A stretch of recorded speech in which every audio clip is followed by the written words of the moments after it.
Eh, ini pertanyaan yang pertama tadi, ini menarik ya. Itu sebabnya tampilan orang bijak itu selalu kalem. Tampak seperti lambat begitu ya, karena banyak mikir. Iya kan? Karena banyak mikir gitu. So kalau nggak banyak mikir begitu nanti dia bahaya, tergesa-gesa. Jadi antum perhatikan ikhlas sekalian. Amal itu yang harus kita hitungkan pertama, masalah apakah amal itu diterima atau tidak, ya kan? Supaya kita jangan bekerja banyak tapi tidak ada yang diterima. Dan sebab diterimanya amal itu kan ada dua. Satu, ikhlas lillahi ta'ala. Yang kedua, benar sesuai dengan cara yang diinginkan oleh Allah subhanahu wa ta'ala. Benar pada cara inilah yang biasanya memerlukan pemikiran, gitu ya. Benar pada cara. Ini yang memerlukan pemikiran. Karena cara itu terkait dengan waktu, terkait dengan tempat, terkait dengan orang yang kepadanya tindakan itu tertuju. Jadi ini yang disebut dengan munasabah, momentum dari satu tindakan itu. Itu yang menentukan cara itu benar. Dan di luar persoalan benar pada kontennya, di dalam implementasi juga itu harus benar. Karena itu ada dua kata yang mesti melekat di sini, yaitu benar dan tepat. Nah, ikhwas sekalian, yang harus kita pikirkan dalam kerja-kerja kita itu adalah diterimanya dulu amal itu nanti. Nah, persoalan diterimanya ini adalah persoalan ini tadi, niat dengan cara. Cara inilah biasanya yang yang perlu kita kontrol. Walaupun niat juga tetap perlu kita kontrol, sebab seringkali kita didrive oleh satu niat tertentu dan kita tidak sadar karena bias di dalam diri kita itu. Nah, ikhwas sekalian, karena sifatnya demikian, karena sifat orientasi kita adalah faktor penerimaan atau al-qabul itu tadi, maka memang kita perlu sedikit berhati-hati dalam satu tindakan. Berhati-hati, artinya pertimbangannya itu mesti banyak. Dan karena pertimbangan ini, memang ini mengambil waktu. Tetapi kita tidak boleh salah bahwa berpikir ini sendiri itu adalah pekerjaan.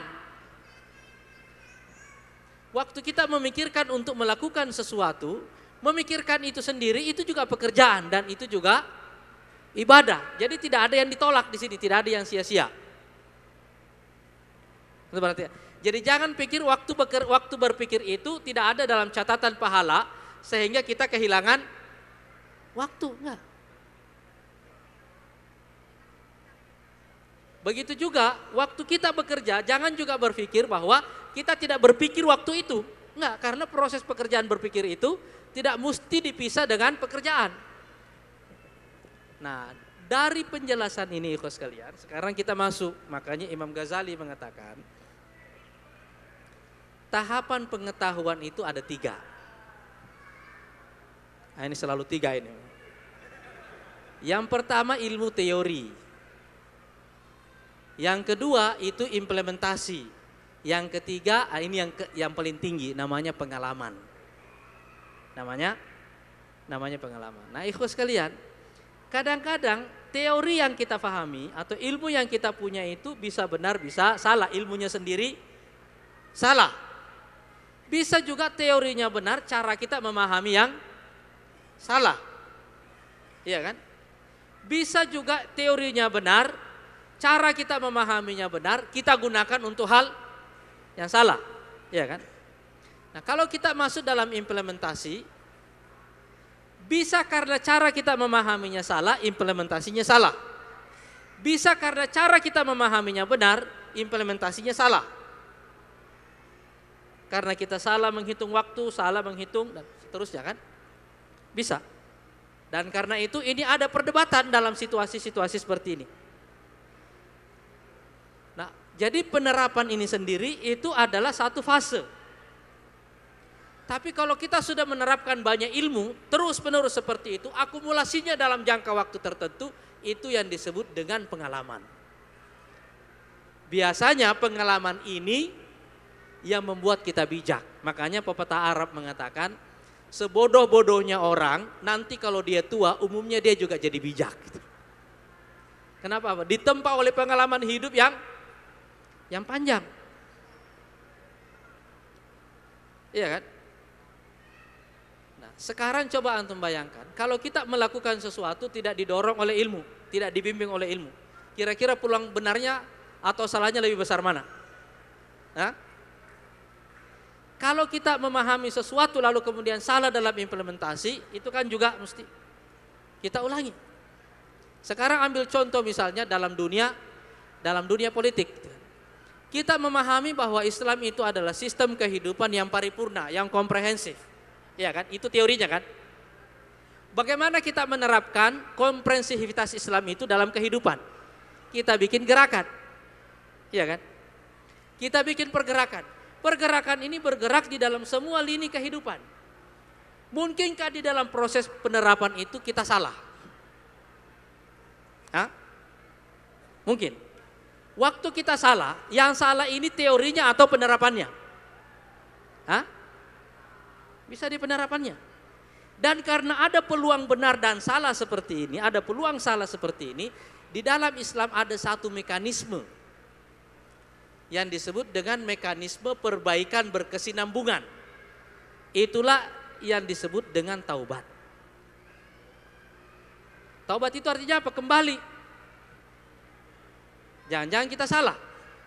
Iya kan? Salah dalam implementasi. Bisa disebabkan karena niatnya, bisa karena salah paham tentang cara, bisa juga ijtihadnya salah. Saya kasih contoh misalnya. Dalam perang Riddah, salah seorang yang pemimpin yang mengaku nabi itu namanya Malik bin Nuwairah. Begitu lihat pasukannya sudah kalah semuanya, Malik bin Nuwairah langsung bersyahadat. Asyhadu an la ilaha illallah wa asyhadu anna Muhammadar Rasulullah. Menurut Khalid bin Walid yang memimpin pasukan Riddah ini, dia bilang, ini syahadat bohong. Kenapa? Sudah kalah baru syahadat. Saya mau tanya antum, kira-kira kalau antum komandan pasukan, ketemu yang seperti ini, tafsirnya gimana kira-kira? Hah? Sama kan? Jadi Khalid bin Walid disembelihlah orang ini. Iya kan? Masalahnya tidak selesai di situ. Setelah orang ini disembelih, istrinya dinikahin. Istrinya Malik bin Nuwairah yang dinikahin. Kira-kira tafsirnya seperti apa? Hah? Tafsirnya seperti apa? Sahabat-sahabat ini kembali lapor ke Abu Bakar, protes. Bagaimana Khalid itu? Orang sudah syahadat masih dibunuh. Ya kan? Itu saja sudah satu perdebatan.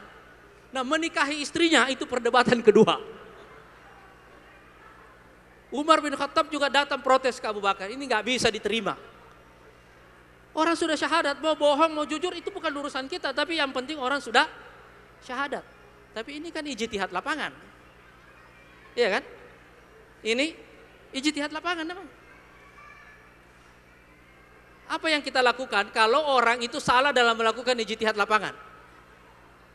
Bagaimana Abu Bakar sebagai khalifah membaca situasi itu? Dia panggil Khalid. Diklarifikasi bagaimana? Dia bilang dia ijtihad, tapi kan sudah kalah baru dia syahadat itu. Saya tidak bisa percaya jadi saya bunuh. Ya. Kalau dia dibunuh, istrinya jadi apa? Hah? Jadi janda. Ada hak nggak bagi Khalid untuk menikahinya?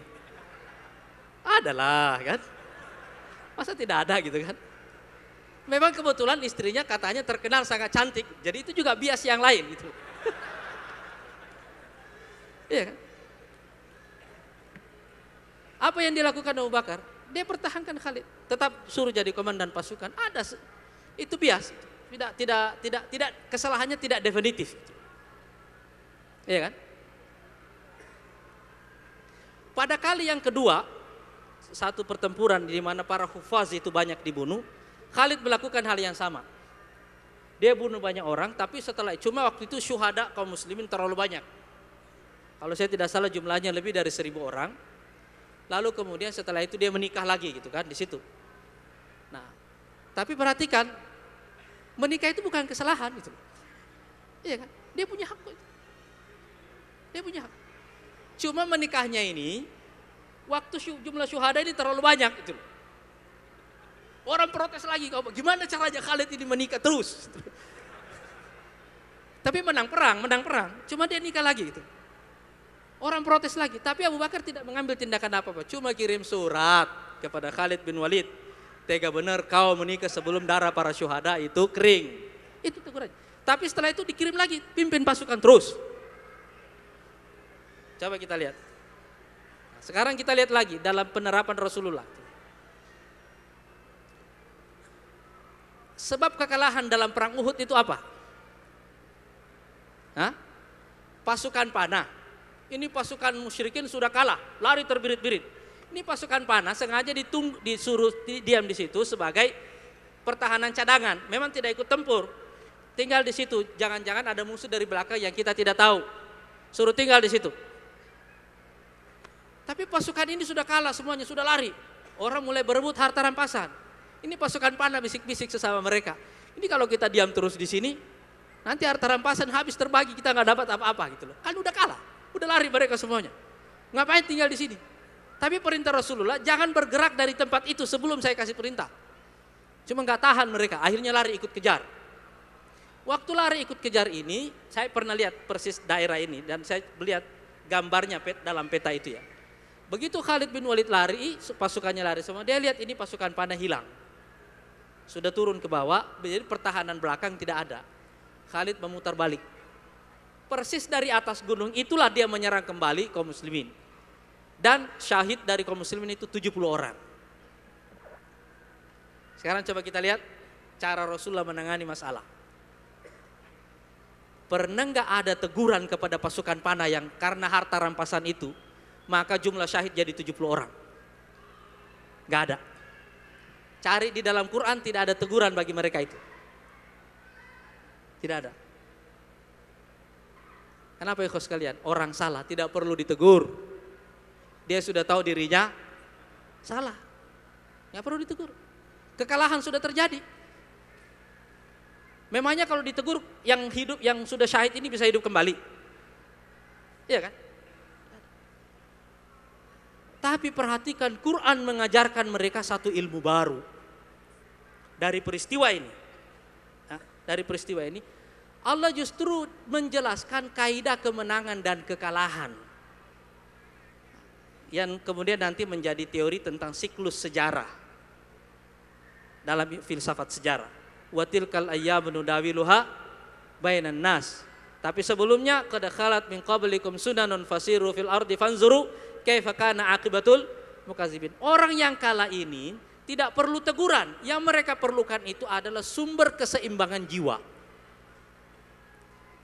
Makanya Al-Quran mengatakan kepada mereka, qad khalat min qablikum sunanun fasiru fil ardi fanzuru kaifa kana aqibatul mukadzibin. Telah berlalu sebelum kamu sunnah-sunnah tentang kemenangan dan kekalahan. Tugas kamu adalah berjalan di muka bumi, analisa itu semuanya. Lalu lihat apa akibat yang menimpa orang-orang yang mendustakan agama. Haza bayanun linnas wa hudan wa mau'izatun lil muttaqin. Baru setelah itu wala tahinu wala tahzanu wa antumul a'launa in kuntum mu'minin. Jangan pernah merasa hina, jangan merasa lemah, kalianlah yang tetap ada di atas, yang paling unggul sepanjang kalian beriman. Iyam saskum qarhun faqad massal qaum qarhum mislu.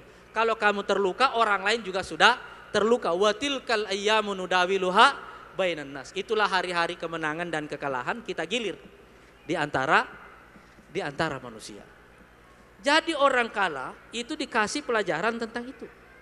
Nah, ikhwas sekalian, dari situasi ini kita lihat, Anda baca dalam sejarah sains.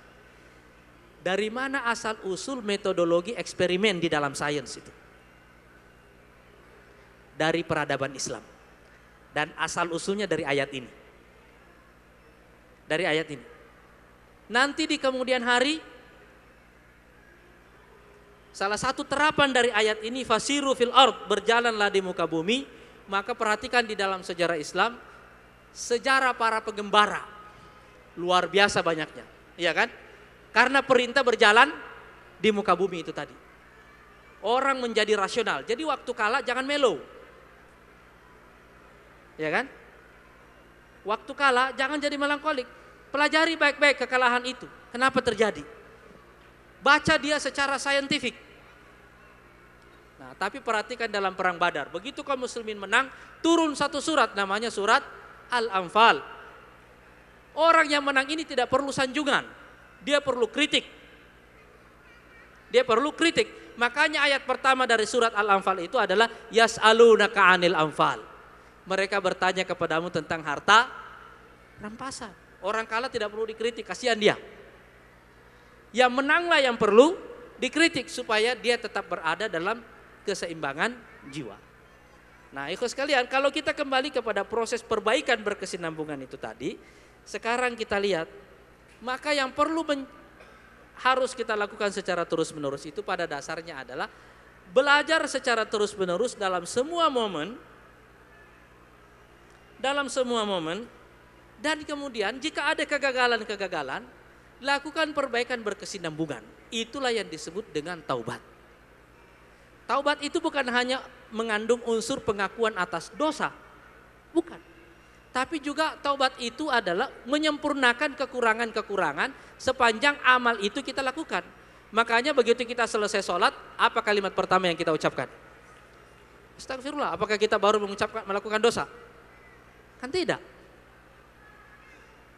Untuk apa kita istighfar? Supaya kita menyempurnakan kekurangan-kekurangan yang terjadi sepanjang kita melakukan amal itu tadi. Mungkin waktu kita sholat kita ingat kunci mobil kita yang ketinggalan di mana, ya kan? Buku catatan kuliah yang ketinggalan di mana? Kan kita ingat-ingat semua itu. Dan biasanya kebanyakan orang mengingat justru waktu sholat, gitu ya. Ya kan? Itu semua kekurangan yang kita tutup dengan istighfar. Jadi istighfar di samping mengandung makna pengakuan dosa, juga mengandung makna penyempurnaan amal. Nah, ikhlas sekalian, saya kira saya menjelaskan sebagian besar dasar tadi dari jawaban atas pertanyaan-pertanyaan tadi. Ada satu pertanyaan tentang ide tadinya. Sebenarnya ikhlas sekalian, kita manusia itu belajar diajar oleh Allah dengan 4 cara. 2 cara aja langsung, 2 cara tidak langsung. Cara Allah mengajar ya. Cara yang langsung ini yang pertama melalui wahyu. Nah, ini diberikan kepada Nabi. Nah, kita baca teks.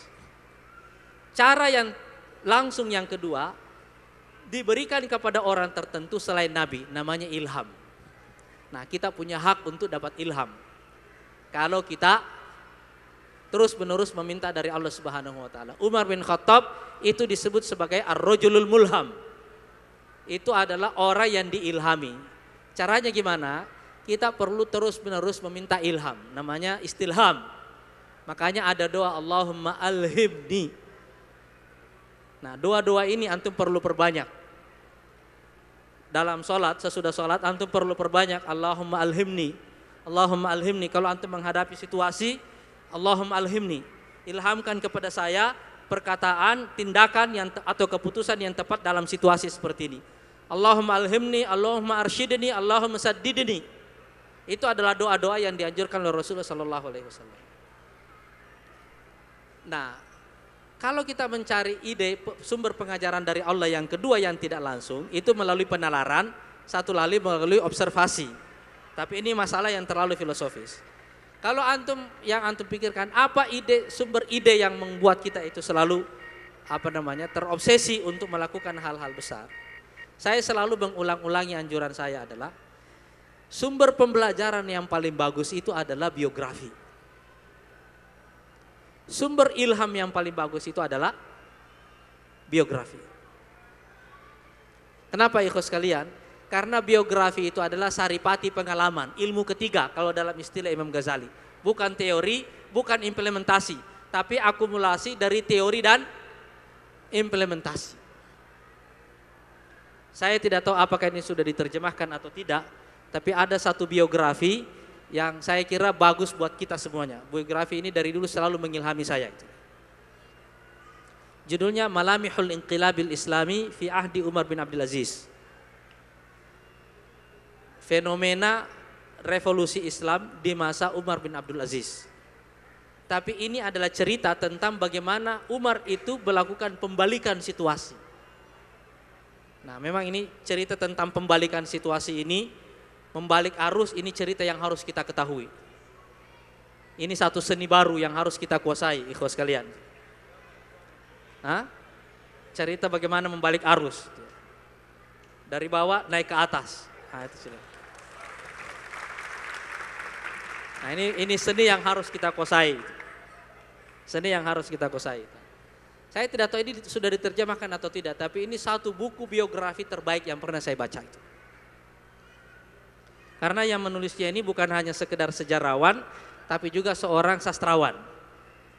Dan pendalamannya terhadap aspek psikologi dari tokoh yang dibicarakannya itu luar biasa dalamnya itu. Nah, jadi ini biografi yang sangat hidup. Saya sangat menganjurkan antum membaca, dan dari situ kita bisa melihat bagaimana efek ide-ide mendrive seseorang melakukan hal-hal besar di dalam hidupnya. Salah satunya misalnya, apa yang paling berpengaruh misalnya, ide apa yang paling berpengaruh dalam diri Umar bin Abdul Aziz. Kalimat pertama yang diucapkan oleh beliau waktu beliau dilantik menjadi khalifah itu adalah inni akhafun nar. Saya takut pada neraka. Kalimat ini yang mendrive dia melakukan banyak hal di dalam hidupnya. Satu kata. Ketakutan kepada neraka. Makanya beliau selalu mengingat ayat Allah Subhanahu wa taala, waqifuhum innahum mas'ulun. Hentikan mereka karena mereka pasti ditanya. Dan ayat terakhir yang beliau baca menjelang wafat, tilkad darul akhiratu naj'aluha lil ladzina la yuriduna 'uluwan fil ardi wala fasada. Jarak antara inni akhafun nar dengan pembacaan ayat ini sebelum wafat itu cuma 2,5 tahun. Tapi dalam 2,5 tahun itulah beliau melakukan hal-hal yang sangat besar di dalam hidupnya, dalam kehidupan Islam dan dalam kehidupan dunia setelahnya. Tapi ini adalah salah satu contoh biografi bagaimana ide-ide itu mendrive. Nah, di dalam hampir semua buku-buku biografi, ikhlas sekalian, kita pasti bisa menemukan bagaimana ide-ide itu membimbing orang.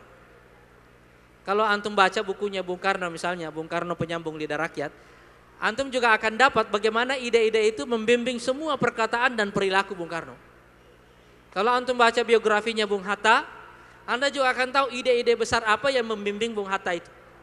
Kalau Anda baca bukunya Syahrir, ide-ide antum juga akan tahu ide-ide apa yang membuatnya jadi seperti itu. Kalau Anda baca biografinya Said Qutb, Anda juga akan tahu ide-ide apa yang membimbing dia melakukan apa yang dia lakukan. Begitu juga kalau Anda baca bukunya Hasan al-Banna misalnya. Itu pasti antum akan ketemu. Jadi Imam Ghazali mengatakan ilmu pada tingkatan pertama namanya teori. Ilmu pada tingkatan kedua namanya implementasi. Ilmu pada tingkatan ketiga namanya pengalaman. Nah, biografi itu adalah ilmu pada tingkatan ketiga yang tertinggi. Nah, ikhlas sekalian, ini saya kira saya sudah jawab hampir semua pertanyaan. Ada tadi pertanyaan terakhir, pertanyaan dari Bapak ini tadi soal apa namanya? Soal PKS gitu ya. Ini semua nasihat ini kita terima insya Allah. Dan doakan supaya kita semuanya bisa melakukan, dan ini yang saya di pidato saya yang pertama saya mengatakan bahwa kita semua harus melakukan taubat. Dalam pengertian adalah ini adalah mekanisme perbaikan berkesinambungan. Kita tidak perlu menyesali kesalahan yang ada, tetapi fokus kita adalah perbaikan yang akan kita lakukan. Dan saya kira alhamdulillah contoh dari perbaikan ini sudah mulai membuahkan hasil, alhamdulillah gitu kan. Dan hasilnya tidak jelek gitu kan. Tidak jelek gitu kan. Saya belum tahu tadi hari ini hasilnya seperti apa. Hah? Menang juga? Oh, bagus kalau begitu ya. Itu berita gembira yang harus kita kawal itu ya, insyaallah itu ya. Nah, jadi alhamdulillah ini apa namanya? Ini hasil dari usaha melakukan perbaikan itu. Tapi tadi seperti yang saya katakan, saya memberikan contoh-contoh bagaimana kita bermuamalah dengan kesalahan. Perhatikan contoh Khalid dan perhatikan contoh dalam perang Uhud. Nah, Rasulullah SAW mengatakan atbi'is sayyi'atal hasanata tamhuha. ikutilah setiap kesalahan yang kita lakukan dengan kebaikan supaya ini terhapus. Alhamdulillah kita terus bekerja melakukan kebaikan supaya kesalahan-kesalahan kita terhapus. Walaupun saya tidak mendefinisikan bahwa apa yang terjadi adalah kesalahan. Kan belum final kan? Kita belum tahu gitu ya, seperti itu. Nah, kemudian ada pertanyaan terakhir tadi soal apa namanya? Yang soal silaturahim tadi ini ya. Ini yang terakhir. Jadi kita itu mesti bertakwa kepada Allah dalam batas kemampuan kita. Kalau ibu tidak bisa berbuat baik dalam bentuk menyambung silaturahim, setidak-tidaknya doakan. Dan ibu sudah tidak salah dengan cara seperti itu. Jadi lakukan kebaikan. Kalau tidak bisa jangan stop. Lakukan kebaikan yang lebih ringan dari itu. Dalam hal melakukan kebaikan kita mesti seperti air. Mengalir terus, kalau ditahan oleh bendungan ke kanan, ke kiri. Nanti lama-lama naik. Begitu aja terus. Tapi air itu sifatnya adalah tidak pernah berhenti mengalir. Nah, kita semua terus seperti air, tidak pernah berhenti mengalir, dihalangi dengan tembok seperti apapun, insya Allah kita tetap mengalir. Sekarang kita sampai di bawah, nanti airnya terus mengalir, dihalangi dengan tembok. Bisa apa namanya tembok ini semuanya? Anda bisa definisikan sendiri temboknya apa namanya? Kita terus melakukan amal, nanti akumulasi amal kita ini menyebar ke kiri, menyebar ke kanan, naik ke atas. Akan ada waktunya kita lampaui tembok itu. Kalau tidak kita jebol tembok itu seperti Hamas insya Allah. Assalamualaikum warahmatullahi wabarakatuh.